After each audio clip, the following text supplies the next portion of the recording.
The most important decision you can make above any on the face of the earth is deciding that no matter what happens in your life, no matter what happens, you're gonna live in a beautiful state.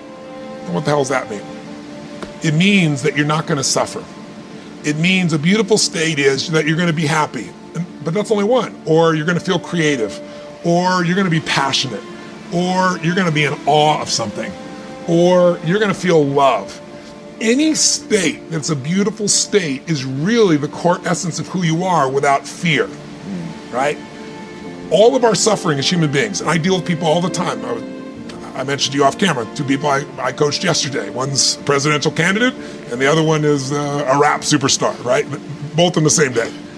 And without naming any names, people that have everything, by your point of view, most people's point of view, they have the fame and they have the love and millions of people love them and they have great economics, financial freedom, and they have homes and they have the fashion, they have everything, they're the shit.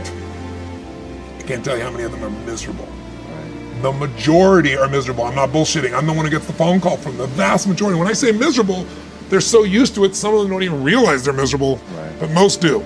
They get in a place where it's like, how do I keep this up? How do I keep outdoing myself? How do I, I built these 32 companies, how to keep all 32 going and make them all grow every single year. And that's not how life is, right? Right. And then they worry about what will people think, what will they do? So the decision to say, I am not gonna suffer, that if suffering arises, pain's one thing, suffering's another. Suffering is when you're like, and the way you suffer is you focus on yourself. Right. Suffering comes when we obsess about ourselves, what we're getting or not getting, what we should have done, what others should have done for us. It's the me game. Right. You, my dear friend, and I say this with no blowing smoke, your primary core is a giver, which is why you're prospering. You're not the me. You're like, how do I give more, do more, share more, create more? How do we do a better job for our clients? How do we do a better job for our internal customers who work with us, our partners?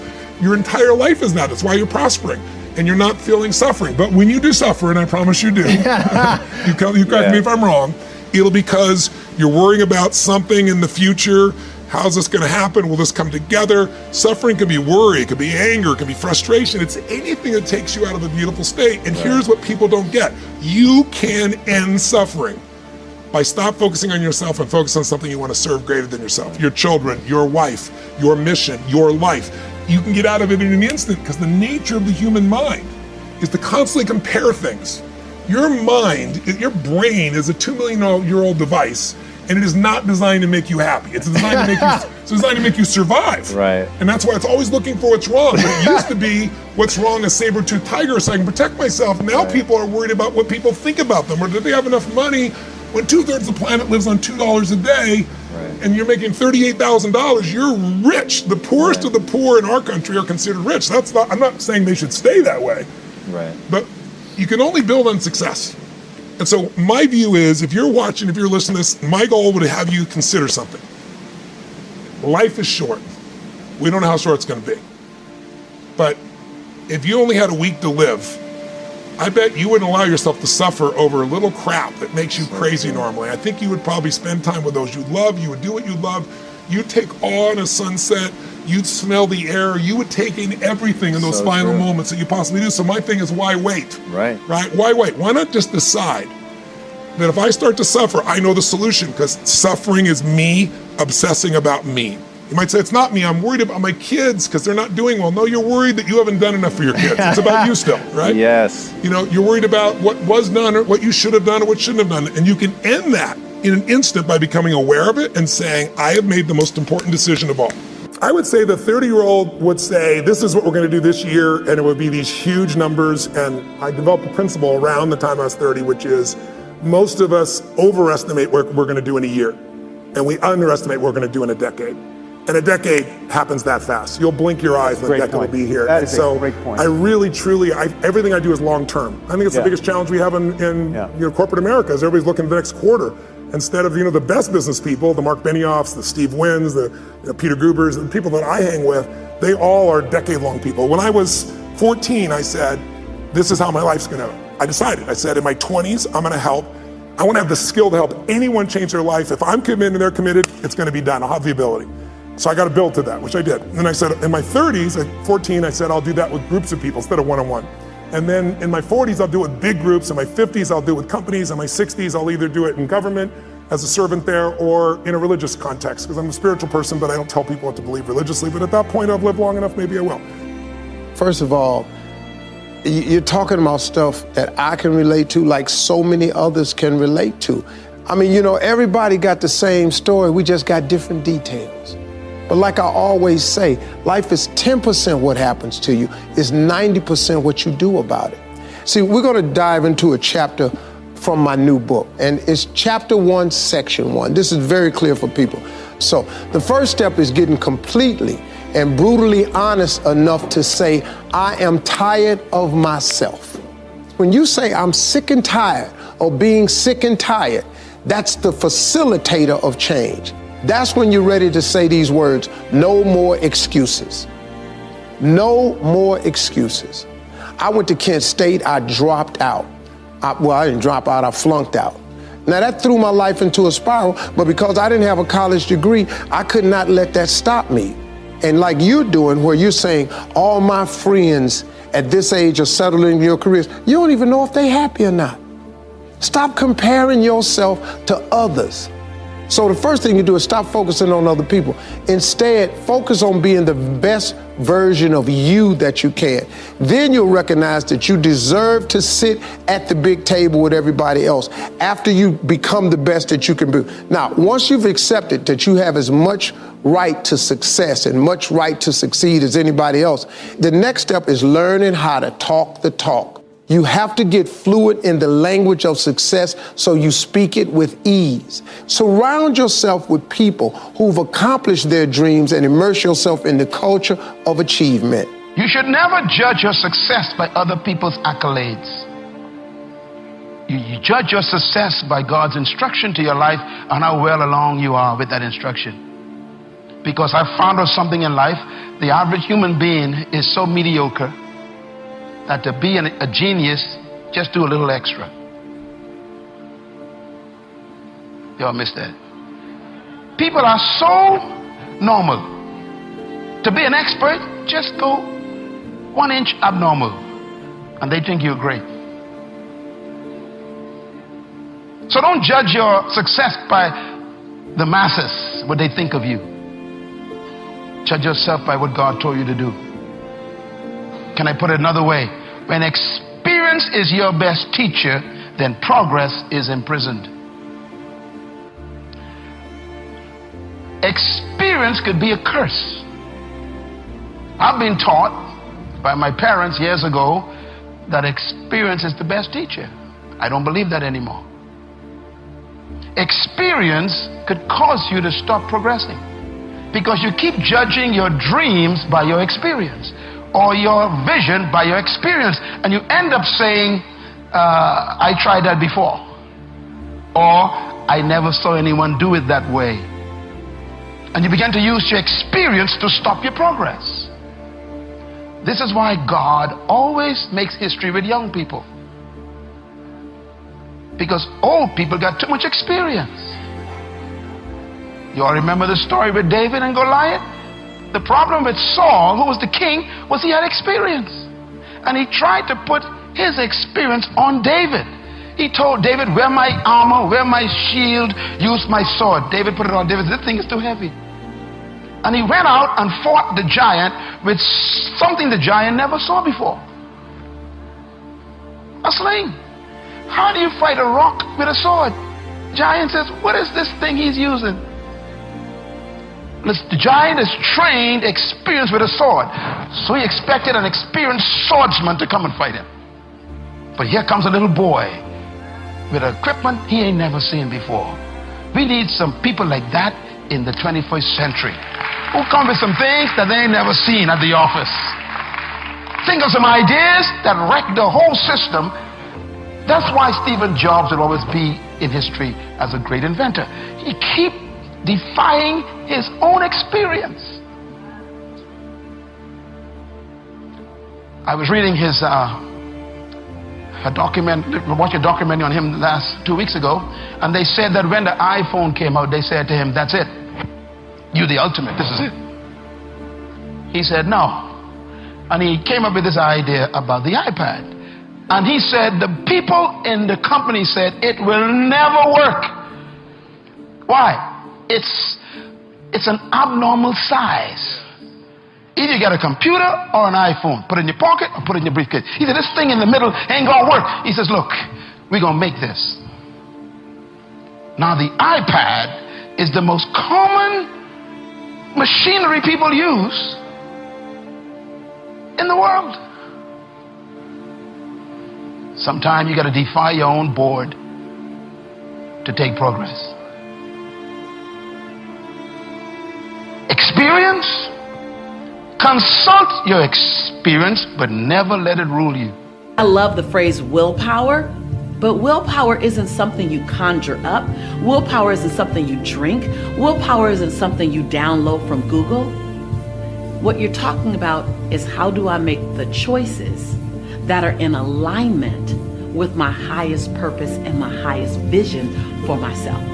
That's what you really want to ask. See, your life is a physical manifestation of the choices that you made up until this moment. I'm gonna say that again because that gets a little deep, and that can go over some people's head. That can hit you sometimes right between the eyes, and you gotta hear it a second time. So here it goes. Your life right now, as it exists today, your finances, your weight, your relationships, your career, your self-esteem, your self-image, your spiritual awareness, all of that is a result of the choices that you've made up until this moment. Big and small. And just so you know, your life, the way it appears today, is not a result of a few big choices. Even though that's the thing that we look back on, we go, I shouldn't have moved out of the state. I shouldn't have got into that relationship. I shouldn't have. We look at the big things. Well, I'm here to disrupt that mindset a bit. Your life experience right now is not so much a result of your big choices, while those impact you. It's really a result of a bunch of small little choices made consistently over a long period of time. Because those are the habits and the behaviors that you've gotten into. So we can talk about willpower and how do I build willpower as if it's something that you can flex in the gym or something you can do crunches or abs or triceps and build, but it's not. The question you should ask, the answer you should be seeking is, what does it take to make my choices become in alignment with the life that I say I want to live? Now, when you say choices, it makes it really sobering, because even when you choose to sit down on yourself, it was a choice. So I ask you in this moment, what will it take you to decide to make the choice today? Don't even think about tomorrow, don't think about next week, but to make the choice today that's in alignment with your health goals.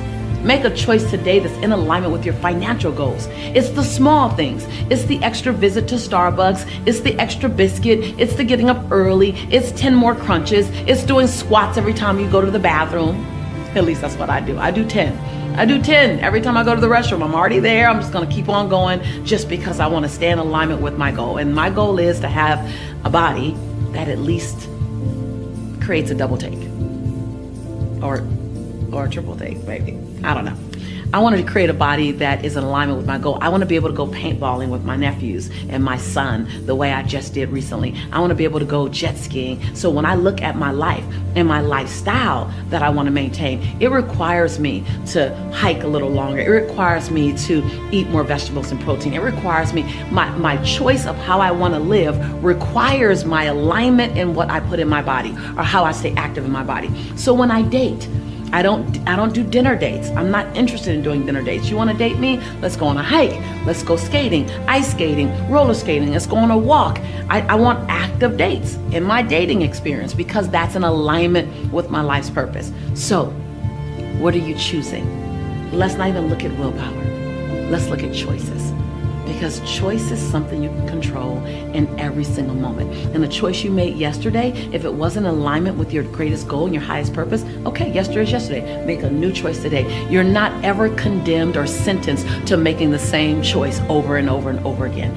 Every day, every moment, you have a new opportunity to make a new choice. People are just afraid, man. So many people are afraid of rejection or failure. But without failure, you have no success.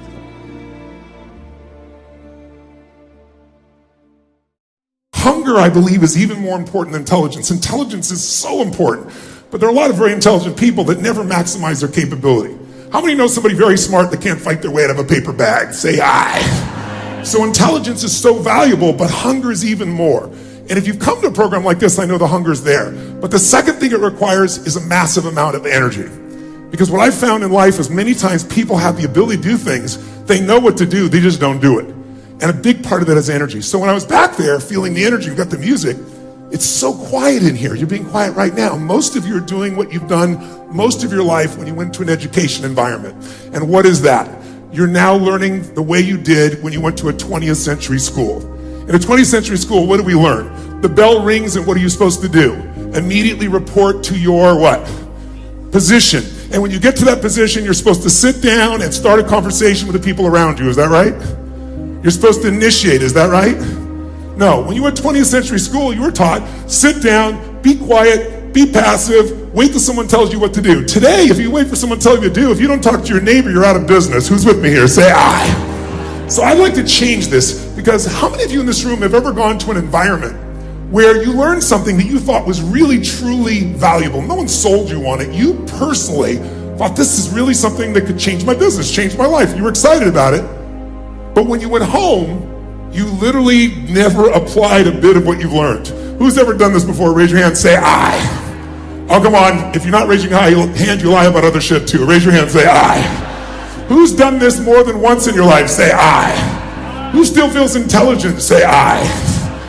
So we're all smart people. Why would smart people learn something, get an environment like this, and then not maximize it? It's because we've all been conditioned by our traditional education, which was designed back in the 19th century, 20th century, where you're designed to get a job where you were supposed to report at a certain position, someone told you what to do. Basically, it was an assembly line. Today, that's not true. So I like to break out of that, because research shows if you sit and listen to me passively like you are right now, you're being very nice, smiling, nodding your head, being sweet, I appreciate it. But if you do that, research shows 3 months from now, you'll remember about 10% of what was said, which basically was wasting your time, and wasting mine too. I don't want to waste yours, much less mine. So if you listen and take notes, it jumps up to the 40, 50 percentile, even if you never look at the notes again. Because just writing it down drives the groove deeper. So I'd encourage you to do that. I don't see many of you with any form of notes, but I know you have your phones. Some of you do, but if you have no notes, you must not have had a very high expectation of much value coming out of the session, clearly. But thirdly, if you physically engage your body, which is what I like to do, your voice, your body, your energy, engagement is part of what we're going to talk about here in business. It's at the most pathetic level in a long time worldwide. Even though we have all these tools for productivity, we have all these tools for distraction. And as a result, most people are not maximizing. So if we want to transform, the thing we really need to be able to shift is get ourselves engaged at a different level. So what I'd like to ask you to do is, from here on out, if you're willing to, is let's start with some energy. Because let me ask you a question. If you have two people in a relationship, let's just go intimate for a moment. And you have two people, and both these individuals are really, they're in a magnificent state of mind and emotion. Their life is going beautifully. They're happy as could possibly be. And they enter a relationship, two really happy people. What's that relationship going to be like? You tell me, if you know nothing else. What kind of relationship is going to be if you got two people in a great peak state? Tell me, what's it going to be like? Now, if I'm having a soliloquy, you won't get anything out of this. And I'm asking you to not answer the question just so you refer back to me or affirm. I'm doing it because if you sit passively, you won't remember anything. But if you activate your nervous system by raising your hand, by asking questions, by yelling out the answer, then energy will rise. Who's willing to do this? If you are, raise your hand, say aye. I spoke at an education summit for Microsoft. I also spoke at an education summit for Apple. At the education summit for Microsoft, I would say that 70% of the executives spent about 70% of their presentations talking about how to beat Apple.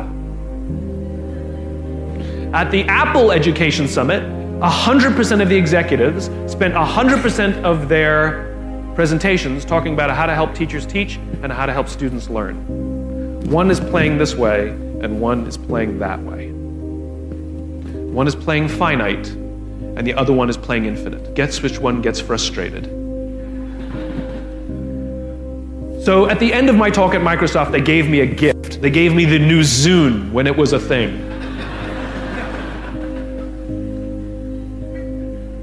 And let me tell you, this thing was spectacular.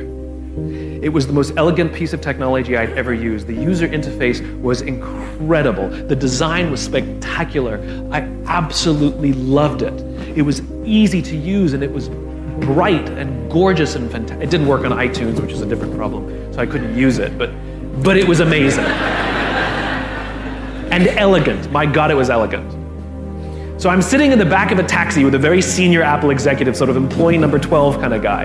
And, you know, I like to stir pots. So I turned to him, I said, you know, Microsoft gave me their new Zune, and it is so much better than your iPod Touch. And he turned to me and he said, I have no doubt. Conversation over.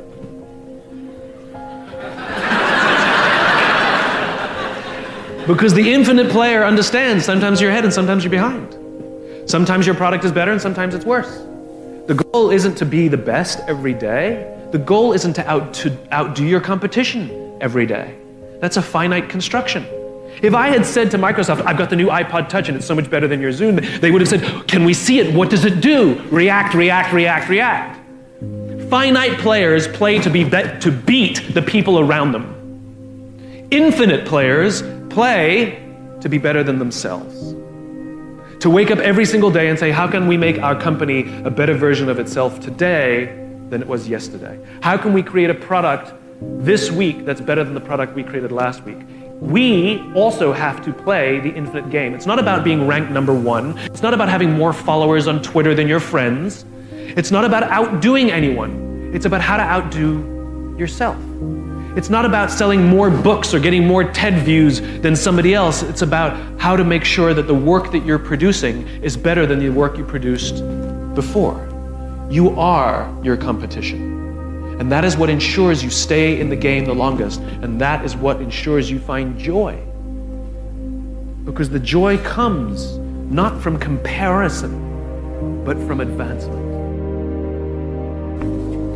Let me show you what turned my life every way but loose. Mr. Shoaff dropped this idea on me, changed me completely. Setting goals. Here's what can easily happen if you don't set goals.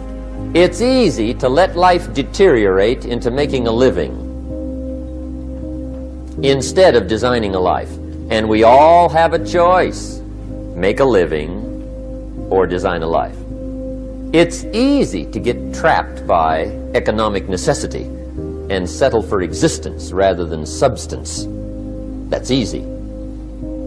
But the best advice I can give you on how to break out of that trap is to learn how to set goals. Mr. Shoaff put it to me this way. He said, Jim, if you had enough reasons, you could do the most incredible things. I never forgot how he put that. If you have enough reasons.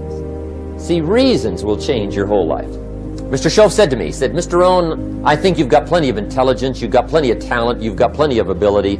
Probably what you lack is plenty of reasons. He said, I don't think your current bank balance is a true indication of your level of intelligence. I was happy to hear that. He said, I think you're much smarter than your present bank balance indicates. And that turned out to be true. I was much smarter. But of course my first question was, well then why isn't it bigger? And he said, you don't have enough reasons. You've got enough intelligence, but not enough reasons. So see, reasons can change your life. Here's what else I found out. Reasons come first, answers come second. You don't get the answers to do well till you get the reasons. Life has a mysterious way of hanging on to all the answers and only gives them up to the people that are inspired by reasons. So reasons make the difference in how your life works out. Now, what are some of the reasons for doing well? Let's go through a quick list called Reasons for Doing Well. First is personal reasons. Some people do well for recognition. Some people do well for respect. Some people do well for the way it makes them feel. They love the feeling of being a winner. Those are good reasons. I have some millionaire friends that keep working 10, 12 hours a day, making more millions. And it's not because they need the money. It's because they need the joy and the satisfaction and the pleasure that comes from being a constant winner. And see, it's not just the money anyway.